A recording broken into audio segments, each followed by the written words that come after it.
Hola, ¿cómo están? Buenas tardes. Soy la doctora Liz Padilla y bueno, pues hoy voy a dar una conferencia para un colegio de abogados del Perú. Para mis queridos colegas, muchísimas gracias primero por invitarme y segundo, bueno, para efecto de empezar a compartir ideas con ustedes. Bueno, pues la conferencia va a ser relativa a una cuestión que estamos viviendo en México desde una perspectiva jurídica y en donde, bueno, pues muchos abogados estamos, se pudiera decir, muy preocupados sobre esta parte sancionadora que en cierta forma brinca de una materia a otra. Y les estoy hablando específicamente del punitivo, del relativismo punitivo. Ok, ¿qué es el relativismo punitivo? El relativismo punitivo es un sistema de normas jurídicas, es decir, un conjunto de normas jurídicas de diversa aplicación con diferente sentido que tienen construcciones discursivas y realidades distintas, pero que a través de ellas convergen entre sí para sancionar o pretender sancionar a una persona o grupo de personas. El elemento básico de este relativismo punitivo es específicamente que tiene como base elementos procesales y también elementos sustantivos, es decir, dogmáticos, del derecho penal del enemigo. Entonces, imagínate diversas ramas del derecho, ¿no?, que utilizan principios dogmáticos y procesales del derecho penal del enemigo para efecto de aplicar una sanción jurídica. Una sanción jurídica y que además el fin último de este relativismo punitivo es específicamente la obtención de capitales, ¿no? La obtención de capitales o la recuperación de activos, como tú le quieras llamar, a través de la sanción. ¿Qué quiere decir esto?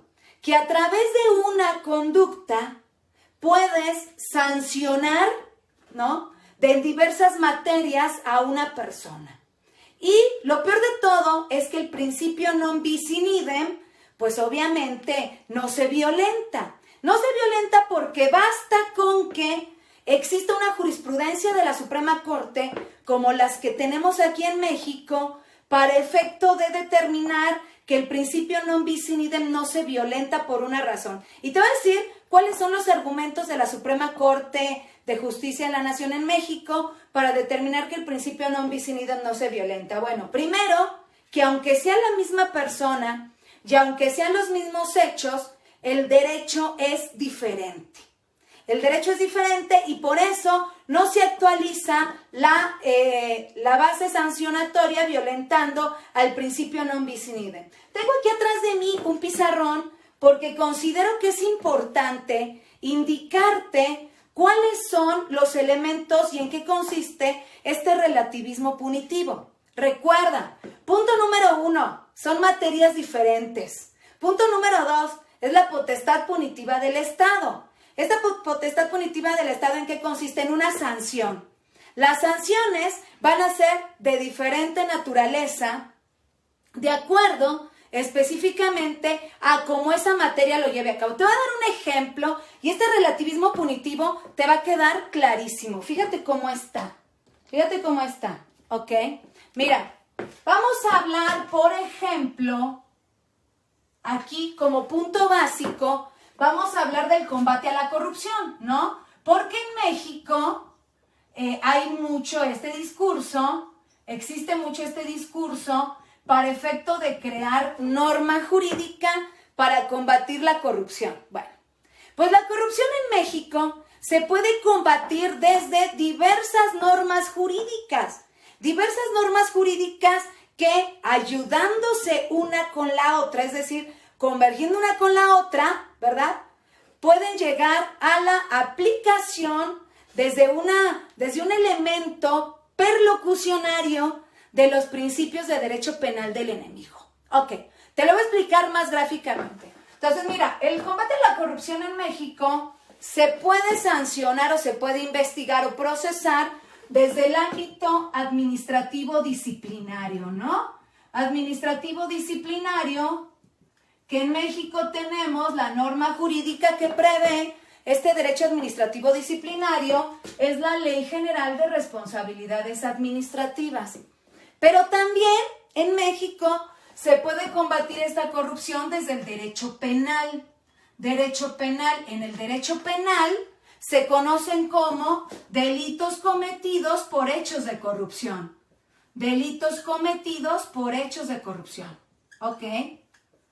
Pero también el combate a la corrupción se puede investigar y también sancionar, obtener elementos para su sanción desde el derecho administrativo fiscal. Fíjate cómo está. Derecho administrativo fiscal, ¿no? Derecho administrativo fiscal, y también lo podemos hacer desde, aquí está, la base del relativismo punitivo del que les estoy hablando, que es específicamente el derecho penal del enemigo. En México, el derecho penal del enemigo lo encontramos en la Constitución, en el artículo 16, párrafo 9. Y es específicamente lo que nosotros conocemos como delincuencia organizada. Aquí te lo voy a poner. Delincuencia organizada. Esta delincuencia organizada la encontramos ¿en dónde? En la Ley Federal contra la delincuencia organizada. Pero también este combate a la corrupción se pueden utilizar procesos de carácter civil.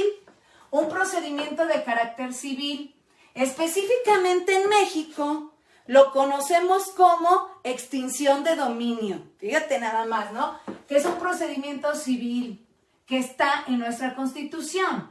Extinción de dominio. Extinción de dominio que la encontramos, el procedimiento es eminentemente de carácter civil y lo encontramos en la Ley Nacional de Extinción de Dominio. Ok, entonces aquí le ponemos Ley Nacional de Extinción de Dominio. Ok, aquí en materia penal lo encontramos en el Código Penal Federal y aquí en Derecho Administrativo Fiscal, por ejemplo, lo encontramos en el Reglamento Interior de la Secretaría de Hacienda y Crédito Público, específicamente en el artículo 15, Reglamento Interior de la Secretaría de Hacienda y Crédito Público, quien le da facultades a la UIF en nuestro país, que es la Unidad de Inteligencia Financiera. La Unidad de Inteligencia Financiera que pertenece a la Secretaría de Hacienda y Crédito Público y que además, ¿se escucha bien? Sí, no, es que se ve el pizarrón al revés. Se ve el pizarrón al revés. Ok, entonces, volteo la cámara, a ver si me ayudas a voltearla, para que lo vean bien. Vamos a voltear la cámara. Nada más decir a darle vuelta.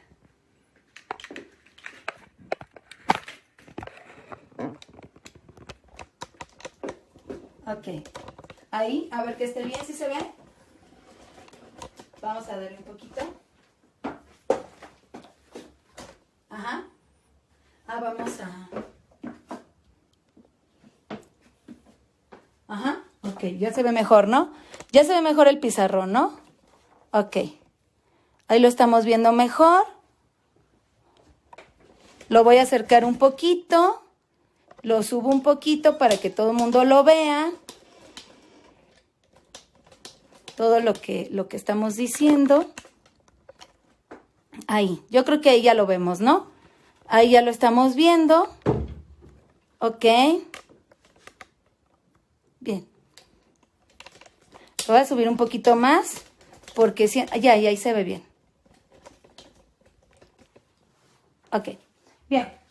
Y entonces les decía que el relativismo punitivo es sancionar a través de una conducta ya una persona o grupo de personas a quienes a través de diferentes disciplinas. Tenemos la disciplina administrativa disciplinaria, que es completamente distinta al derecho penal. Tenemos en materia civil la extinción de dominio, que es absolutamente distinta al derecho administrativo disciplinario y al derecho penal. Y tenemos el derecho administrativo fiscal, que es absolutamente distinto a la parte de delincuencia organizada y a todos los demás. Y les decía que en el derecho administrativo fiscal tenemos aquí una autoridad que es específicamente la UIF, ¿verdad? La Unidad de Inteligencia Financiera. Y esta Unidad de Inteligencia Financiera, que pertenece a la Secretaría de Hacienda y Crédito Público, realiza investigaciones en materia de, cuando consideran, en materia de lavado de dinero, operaciones con recursos de procedencia ilícita, terrorismo o financiamiento del terrorismo.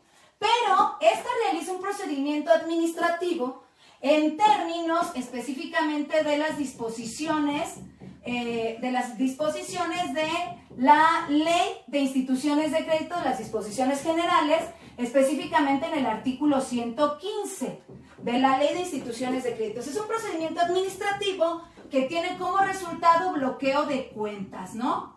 Y entonces su pregunta sería, a ver, doctora Padilla, ¿cómo nos está diciendo usted que una sola conducta, por ejemplo, en materia de combate a la corrupción, puede ser sancionada para efecto de obtener, de recuperar activos a través de todas estas disciplinas jurídicas? Si en materia administrativa disciplinaria, que no son delitos, son faltas administrativas graves, por ejemplo, ¿no? Una falta administrativa grave, administrativa grave, el tratamiento es distinto y las sanciones son distintas. Aquí encontramos una sanción o sanciones equivalentes a inhabilitaciones, a indemnizaciones a la hacienda pública si existe un daño o perjuicio, por ejemplo, también sanciones económicas. Y acá tenemos sanciones de penas privativas de libertad, ¿no? Reparaciones del daño. Aquí tenemos sanciones de penas privativas de libertad en prisiones de máxima seguridad, por ejemplo. Y aquí en extinción de dominio tenemos también sanciones con respecto a la extinción de dominio de los bienes que pudieron ser producto de. Ok, bien. Les voy a explicar cómo está el asunto. Fíjense ustedes. ¿Y por qué se utilizan los principios del derecho penal del enemigo en todas estas, sin que nos demos cuenta y sin necesidad de que se diga que es derecho penal del enemigo? ¿Ok? Fíjense cómo está. Bien. Supongamos un delito cometido por hechos de corrupción. Vamos a empezar por la parte de extinción de dominio. ¿Ok?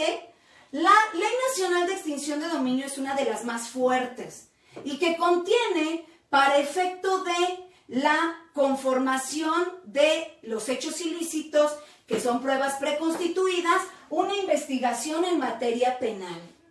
Una investigación en materia penal que puede ser desde delincuencia organizada, porque los hechos ilícitos se retomarán de las descripciones delictivas, para que sea más fácil, metodológicamente hablando, de los delitos que prevé el artículo 22 constitucional en México.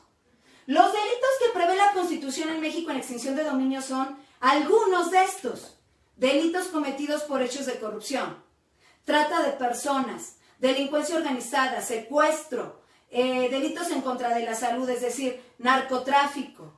La otra parte también encubrimiento, operaciones con recursos de procedencia ilícita, robo de vehículo, la parte del robo de hidrocarburos también lo prevé. ¿Ok? Entonces, en este sentido, fíjate cuál es la cuestión.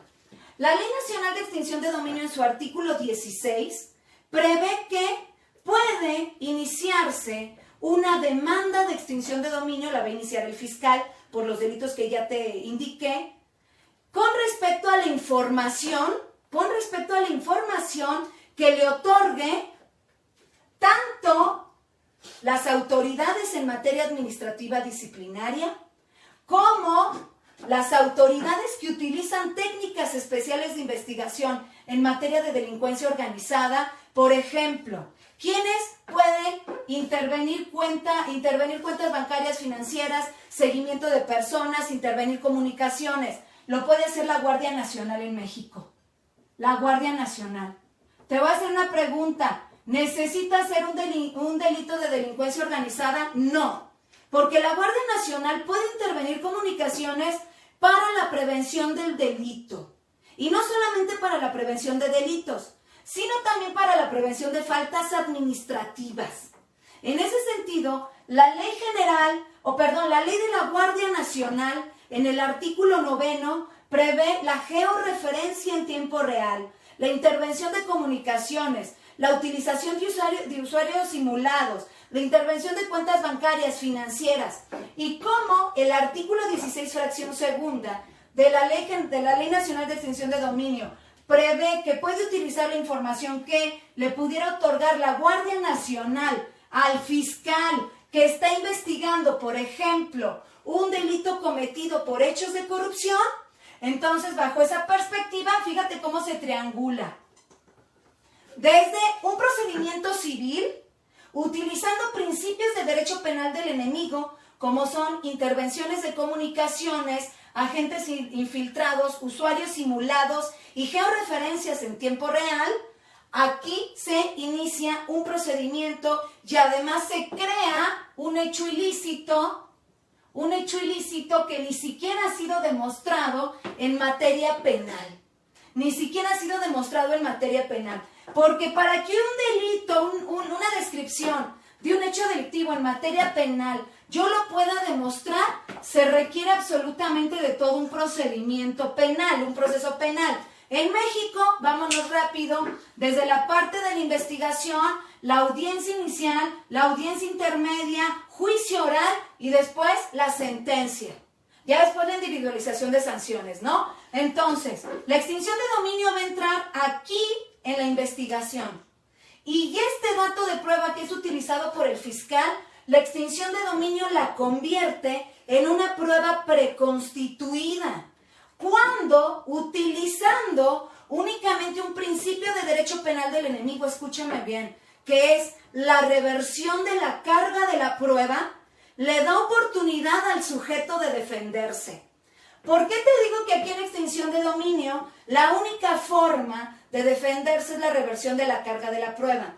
Porque el sujeto que está siendo investigado aquí, o el sujeto que es dueño de los bienes, ¿verdad?, que forman parte, fueron utilizados o producto supuestamente en esta investigación sin ningún proceso penal, tiene que demostrar la licitud de los bienes. Otro principio de derecho penal del enemigo, reversión de la carga de la prueba. Tiene que demostrar la licitud de los bienes. Tiene que demostrar que su bien no fue utilizado para cometer este presunto dato de prueba, que acá es hecho ilícito, ya te diste cuenta, este presunto dato de prueba que acá es hecho ilícito, o tendrá que demostrar que no tenía conocimiento de que su bien fue utilizado para la comisión de este hecho ilícito, que proviene de un dato de prueba que además pudo haber sido obtenido con violación de derechos humanos. ¿Te das cuenta cómo está esta parte? Ya llegamos aquí. Sin embargo, este derecho del enemigo, este relativismo punitivo, no solamente se aplica desde esta perspectiva, sino que también utilizan al derecho administrativo disciplinario, ¿verdad?, para efecto de la recuperación de activos. Fíjate, en la fracción cuarta del artículo 16 de la Ley Nacional de Extinción de Dominio, también prevé que se puede iniciar el procedimiento, se puede iniciar a través de la información que otorgue las autoridades investigadoras en la Ley General de Responsabilidades Administrativas. Y no solamente las autoridades investigadoras, sino también puede ser incluso las substanciadoras o hasta las investigadoras. Aquí tenemos que ser muy específicos. ¿Por qué? Porque las autoridades investigadoras, substanciadoras y resolutoras que pertenecen a este ámbito jurídico no pueden iniciar la demanda de extinción de dominio.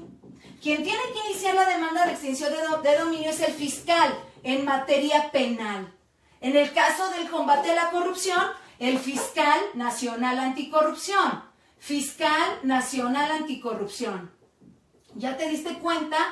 Entonces, este fiscal nacional anticorrupción obtendrá información que obtengan a través del procedimiento de la investigación más bien administrativa disciplinaria las autoridades administrativas.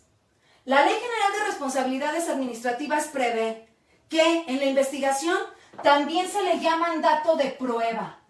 ¿Por qué dato de prueba? Porque al igual que en materia penal, no tienen valor probatorio hasta en tanto no sean desahogadas en el procedimiento administrativo de responsabilidad y el Tribunal Federal de Justicia Administrativa dicte una resolución valorándolas a través del desahogo de las mismas. Pero con un dato de prueba obtenido por una autoridad investigadora en esta rama jurídica y a través del artículo con fundamento en el artículo 113 de la Constitución, ¿recuerdas el Comité Coordinador del Sistema Nacional Anticorrupción? Que deben tener mucha comunicación, ¿verdad? Que forma parte de este Comité Coordinador el Fiscal Nacional Anticorrupción, la Auditoría Superior de la Federación, la Secretaría de la Función Pública, el Consejo de la Judicatura, el INAI, el Comité de Participación Ciudadana. Ok, entonces todos ellos tienen comunicación. Entonces, a partir de un dato de prueba obtenido por una autoridad investigadora, el fiscal anticorrupción puede iniciar una investigación con un homólogo en materia administrativa, una falta administrativa grave, un homólogo en materia penal, por ejemplo. Una falta administrativa grave peculado, aquí, que lo tenemos en el artículo 54 de la Ley General de Responsabilidades Administrativas, lo tenemos como homólogo, claro, desde la investigación penal, lo tenemos como homólogo y desde sus procedimientos aquí en el artículo 222. Peculado como falta administrativa, peculado como delito. ¿Ok? Entonces, a través de un dato de prueba, porque además son tipos muy semejantes que pueden ser utilizados con un dato de prueba, a través del mismo dato de prueba en materia administrativa, se inicia la investigación penal y automáticamente puedes iniciar un procedimiento de extinción de dominio. ¿Sí? ¿Ok? Entonces eso es lo que quiero que me vayan siguiendo. Pero no conforme con eso. Con este simple hecho, la UIF, la Unidad de Inteligencia Financiera, puede congelar cuentas bancarias de facto. ¿Ok? Es decir, primero congela la cuenta bancaria sin siquiera darte una garantía de audiencia. Es decir, adelanta lo que en derecho penal del enemigo el profesor Jacobs llamaba el estadio de la punibilidad. Antes de que se pudiera cometer operaciones, lavado de dinero, operaciones con recursos de procedencia ilícita, yo congelo la cuenta bancaria, la bloqueo, sin darle la garantía de audiencia. Le voy a dar la garantía de audiencia de acuerdo a las disposiciones generales de la Ley de Instituciones de Crédito, que ustedes la pueden ver, de abril del año 2014 en el Diario Oficial de la Federación, específicamente los artículos 73, 74, 75. Ahí viene el procedimiento administrativo. Primero bloqueó la cuenta. Después, cuando el sujeto bloqueado solicite la garantía de audiencia, se la voy a dar para que me demuestre reversión de la carga de la prueba, otro principio de derecho penal del enemigo, para que me demuestre lo mismo que extinción de dominio. ¿Ya te diste cuenta? La licitud del capital de la cuenta bancaria bloqueada. Si no me demuestra que lícitamente obtuvo el capital, la resolución administrativa emitida por la propia UIF será el bloqueo de cuentas. Independientemente de eso, de ese procedimiento administrativo, la UIF dará vista a la Fiscalía General de la República. Aquí está, Derecho Penal del Enemigo. Fiscalía General de la República en México. ¿Quién puede investigar operaciones con recursos de procedencia ilícita en México? Lo puede investigar no el Fiscal Nacional Anticorrupción. Este se dedica específicamente a los delitos cometidos por hechos de corrupción, no en materia de extinción de dominio. Acuérdate, es un procedimiento civil, ya te lo expliqué. No en administrativo disciplinario, aquí son faltas administrativas graves. La UIF no es una autoridad ni que acuse, ni que formule imputación. El papel de la UIF es hacer una preinvestigación en materia de lavado de dinero, operaciones con recursos de procedencia ilícita y también en terrorismo, para que ya cuando tenga todos los elementos, obviamente bloqueando cuentas antes, ¿verdad?, le dé la información a quien sí puede formular imputación, a quien sí puede acusar en el proceso penal por lavado y delincuencia organizada. ¿Por qué? ¿Por qué delincuencia organizada? Porque el artículo 400 bis del Código Penal Federal se encuentra dentro de los delitos que prevé el artículo 2, aquí lo tenía, por aquí el artículo 2 de la Ley Federal contra la Delincuencia Organizada, con la salvedad que tienen que organizarse 3 o más personas para o con la finalidad de cometer los delitos permanente o reiteradamente que se encuentran dentro del catálogo del artículo 2. Y aquí, si son 3 o más personas que están lavando dinero, que por lo general así es, por lo general es una empresa, por lo general es un grupo de personas, ¿no? Por lo general son varias empresas que blanquean capitales, bueno, se va automáticamente a la parte de delincuencia organizada y con todos los principios procesales de derecho penal del enemigo. Por eso en México la reforma penal fiscal que el 8 de noviembre del año 2019 en México se publica en el Diario Oficial de la Federación es sumamente grave, porque ni siquiera se necesita defraudar al fisco. Basta con que se organicen para defraudar al fisco. Y más allá, una de las críticas que el profesor Jacobs, creador del concepto del derecho penal del enemigo, le hacía a la legislación mexicana, específicamente en materia de delincuencia organizada, es que en México no solamente se adelanta el estadio de la punibilidad, sino que se adelanta el adelantamiento del estadio de la punibilidad. En México tenemos un artículo que es el artículo 2 bis, que dice: basta con que acuerden organizarse para que se le aplique 1/3 de la pena contenida en el artículo 4. Las penas son de 20 a 40 años de prisión o de 8 a 16 años de prisión si no eres cabecilla, ¿no?, de la delincuencia organizada. Por supuesto que la medida cautelar en México es una prisión preventiva oficiosa, no sales por nada del mundo, es la única medida cautelar, y además en prisiones de máxima seguridad, ¿ok? Y con restricciones en materia de derechos humanos que la propia ley y la Constitución prevé en ese sentido, ¿no? Como la comunicación del sujeto que está interno en una prisión de máxima seguridad con otras personas que no sea su defensor, etc. Entonces, fíjate hasta dónde, a través de un delito cometido por hechos de corrupción, que ni siquiera está en el catálogo de delincuencia organizada, hasta dónde se ayudan todas las materias, específicamente dentro de su ámbito, para efecto de sancionar a una persona o grupo de personas y además recuperar activos. Recuerda que la finalidad del relativismo punitivo es la recuperación de activos. ¿Por qué? Puede ser que aquí no te pueda recuperar activos aun y cuando yo te sancione. Te pueden inhabilitar la máxima que prevé la Ley General de Responsabilidades en el artículo 78, por ahí creo que está. 20 años te inhabilito, pero no recupero ningún activo. Ah, bueno, entonces me voy a la materia penal. Te puedo dictar una sentencia de 14 años de prisión, ¿no? Y además con una medida cautelar de prisión preventiva. Perdón, la medida cautelar ya no, ya son sentencias. 12 años de prisión, ¿no? 12 o 14 años de prisión, pero no recupero ningún activo. Bueno, pues para eso está la UIF, que te puede bloquear las cuentas bancarias. Para eso está la Ley Nacional de Extinción de Dominio, que requiere únicamente dato de prueba. Aquí está terrible, te voy a decir por qué. Porque la extinción de dominio se divide en dos. Tiene un preproceso y tiene un proceso.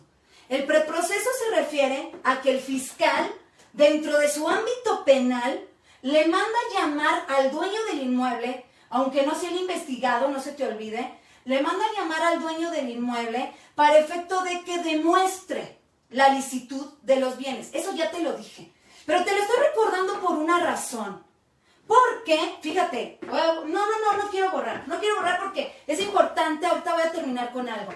Te voy a decir algo, cómo está. Porque desde el preproceso, en extinción de dominio, ¿qué quiere decir preproceso? Que todavía ni siquiera ha presentado la demanda de extinción de dominio ante un juzgado civil especializado en extinción de dominio. No lo ha hecho.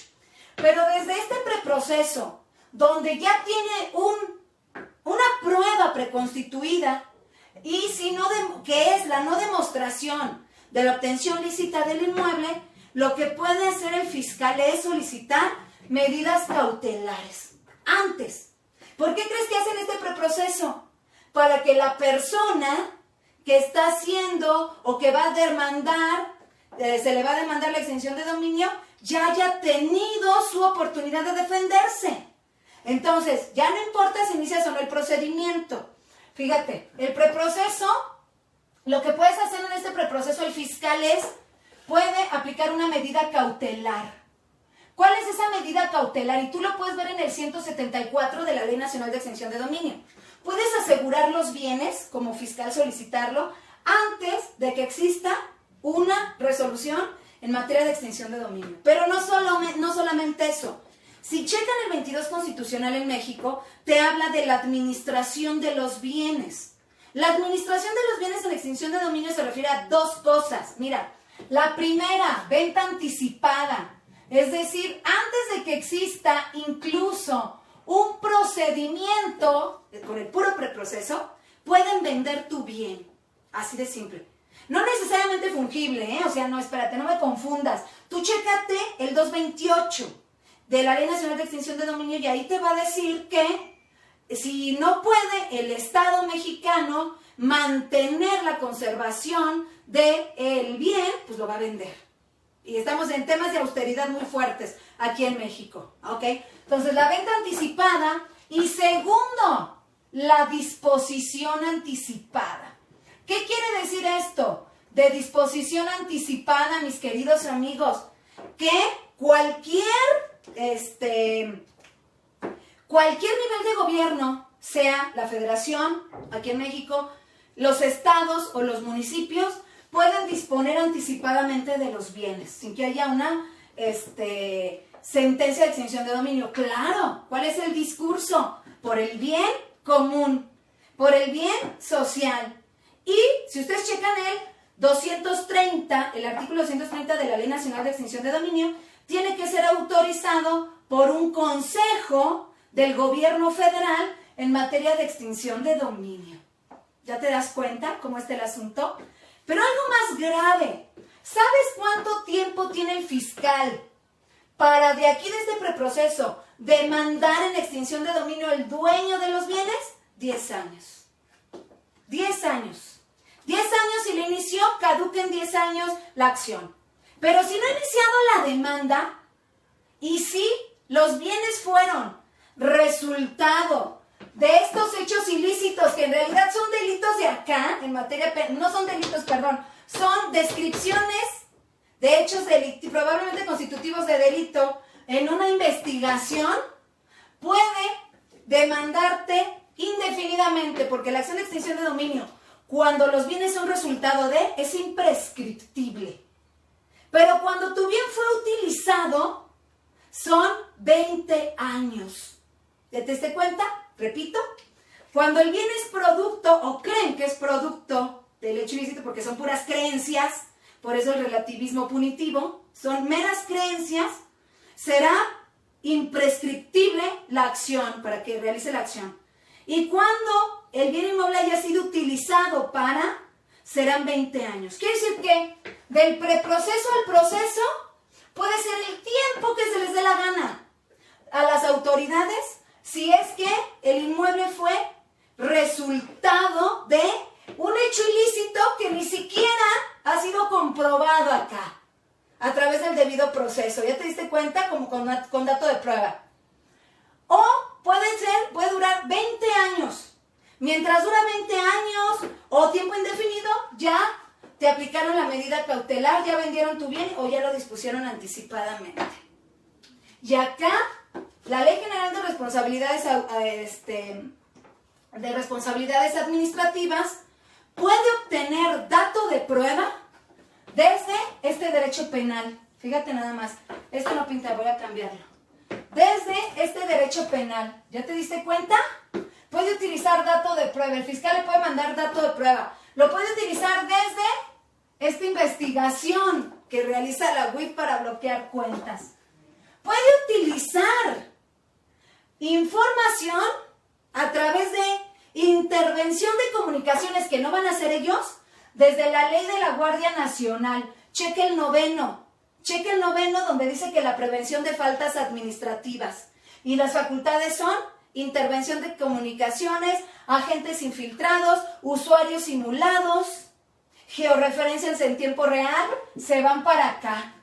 ¿Ya te diste cuenta? Puede utilizar información incluso, de esto es más, la UIF, dentro de la ley antilavado, vamos a ponerla aquí, Ley Federal para la Prevención e Identificación de Operaciones con Recursos de Procedencia Ilícita, la ley antilavado, vete al artículo 7º, último párrafo.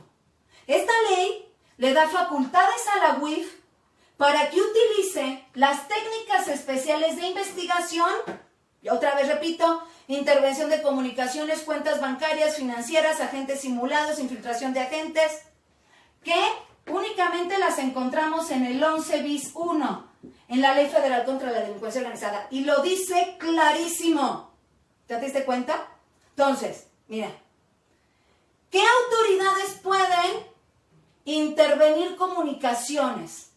Agentes simulados, cuentas bancarias, técnicas especiales de investigación para combatir, por ejemplo, la corrupción. Todas. ¿Ya te diste cuenta? Todas. Claro, desde el aspecto perlocucionario, te dicen que esta no puede. Tú no lo va a hacer ella. Va a obtener el dato de prueba a través de este. No lo va a hacer ella. Va a obtener el dato de prueba a través de este. No lo va a hacer este. Va a obtener el dato de prueba a través de este. O lo va a obtener a través de este. Los datos de prueba. ¿Cómo? Pues quizás como documentos públicos que son emitidos por una autoridad, ¿no? Y acá igual. Esta Ley Nacional de Extinción de Dominio, checa el 16, cómo a todas las une. Elementos punitivos en todos lados. ¿Ok? Elementos de derecho penal del enemigo en todos lados. Podemos hacer cruces si tú quieres, yo ya te expliqué. Podemos hacer cruce, ¿verdad? Recuperación de activos en todos lados. La pregunta sería, y con esto voy a terminar, que esta teoría que estoy desarrollando del relativismo punitivo me va a permitir demostrar que esto es absolutamente violatorio de los principios constitucionales en materia de derechos humanos. Eso sí, el hecho de que funcione así no quiere decir que no viola derechos humanos. El hecho de que la norma jurídica tenga estos conceptos y estén relacionadas entre sí no quiere decir que viole el sistema interamericano de derechos humanos. Pero bueno, pues esa ya sería otra conferencia. Mis amigos de Perú y toda mi gente de México que me está viendo, bueno, pues primero les pido una disculpa porque estoy grabando sola. Ahorita tenemos muchísimas tareas que hacer en esta cuarentena de la cual todo mundo estamos ocupados. Entonces, bueno, ya volteé la cámara, pero traté de explicárselo lo más, así como ven el pizarrón, así tengo el cerebro, la mente. Así tengo la mente. Les prometo que voy a responder a todas las preguntas que me hayan hecho. Muchísimas gracias a los colegios de abogados del Perú por invitarme. Digo, ahorita en estas épocas tan fuertes para todos nuestros colegas, postulantes, nuestros abogados litigantes, que bueno, pues ellos viven de la práctica, ellos viven de los asuntos, y ahorita, bueno, en México tenemos a todo el Poder Judicial cerrado, entonces, pues en cierta forma sí está muy difícil esta parte. Pero bueno, pues ya más o menos ya les dije cómo está mi teoría. Muchísimas gracias, soy la doctora Liz Padilla. Me pueden seguir en mis redes sociales. Liz Padilla es mi Facebook personal, dale seguir. Muchísima de esta información tú la vas a encontrar en mi canal de YouTube, Doctora Liz Padilla Oficial. También me puedes seguir en mi fanpage, Lisbeth Xochitl Padilla Sanabria. Y bueno, pues también me puedes seguir en Twitter, LZBet Padilla 2, subo mucha información. Y pues no me quiero ir sin antes agradecerle a quien ha hecho posible todo esto que me ha dado la oportunidad de discernir desde perspectivas ya más científicas sobre la norma jurídica, que es a mi universidad. La Facultad de Estudios Superiores Acatlán de la UNAM, es mi alma mater, es a quien yo le debo todo esto, específicamente todo el conocimiento obtenido mediante metodologías de pensamiento complejo, como la es el de Immanuel Wallerstein, la de Niklas Luhmann, de teoría de sistemas, la de Albert Einstein, ¿no? El relativismo, que más o menos por ahí vamos, la de Heisenberg también, del electromagnetismo, todas esas teorías que te ayudan a comprender la norma jurídica desde muchísimos ámbitos. Muchísimas gracias, dudas o preguntas, aquí estoy, síganme en mis redes sociales. Bueno, pues disculpen toda esta parte que ando así toda medio greñudona, pero pues mis salones de belleza hay abiertos. Cuídense, besos a todos, gracias, bye.